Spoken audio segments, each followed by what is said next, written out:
Hi and welcome back to the third episode of Working with Wood.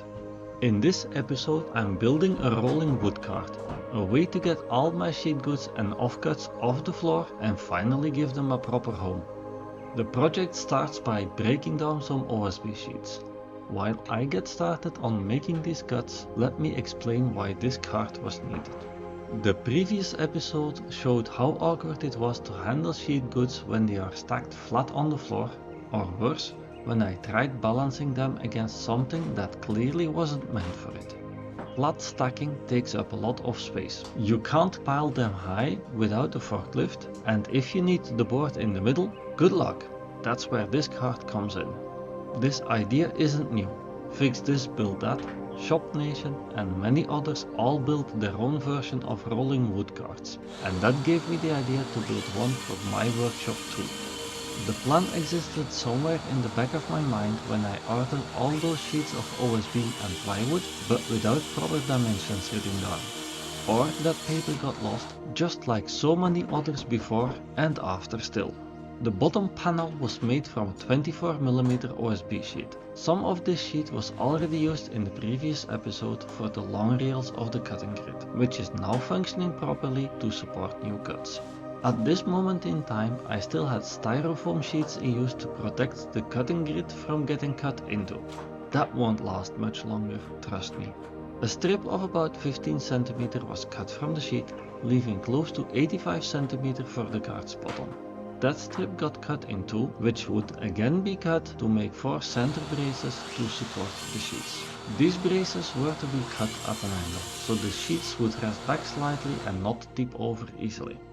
The long rail was converted again to two 150cm rails to make life easier on this cut. No formulas or measurement were used, I just drew the angle that felt right and cut once, measured never. And while cutting on the grid works really well, the lift arms are still a bit fickle. The idea on how to fix them has lived in my head for a long time, but when will I ever get that 10 seconds of time needed to do that? Future me? Not in the next 2 years. Yeah, that's how long I've been sitting on the footage. With those cuts made, it was again time to cut a few long strips. And the 2x 150cm became a 300cm rail again. Man, this is getting old. There must be a better... Ooh, a shiny new Makita rail of 300cm. I got to get me one of those. So with that delivered and walking the 800 meters from home to the garage with that box on my shoulder, that became much more fun. Any reason is good to spend more money on tools. Nope. More long cuts coming, but let me skip over those for now.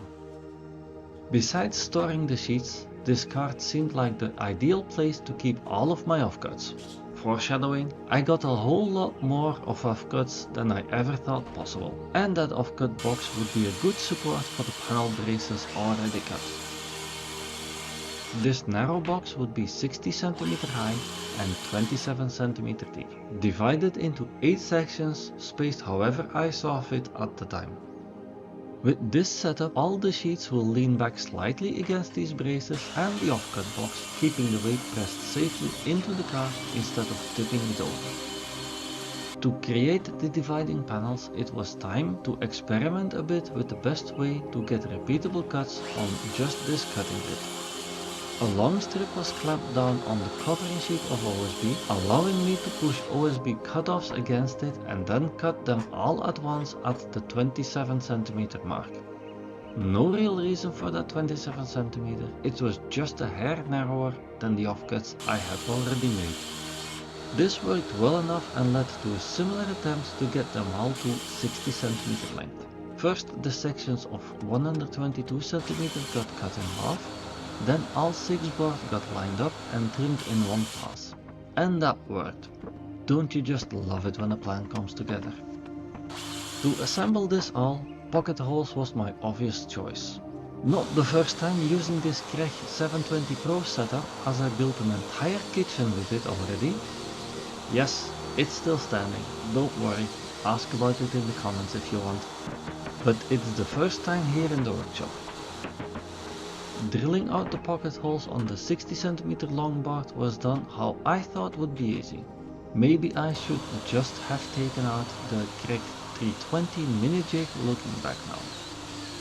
The offcut box now got glued and screwed together.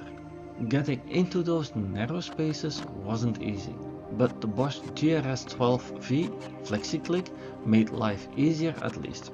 No need for a separate 90-degree attachment, since that already has one.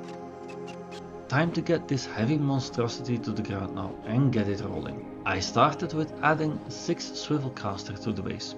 That's what I had seen in a different build, and it looked to me like more wheels would mean more support.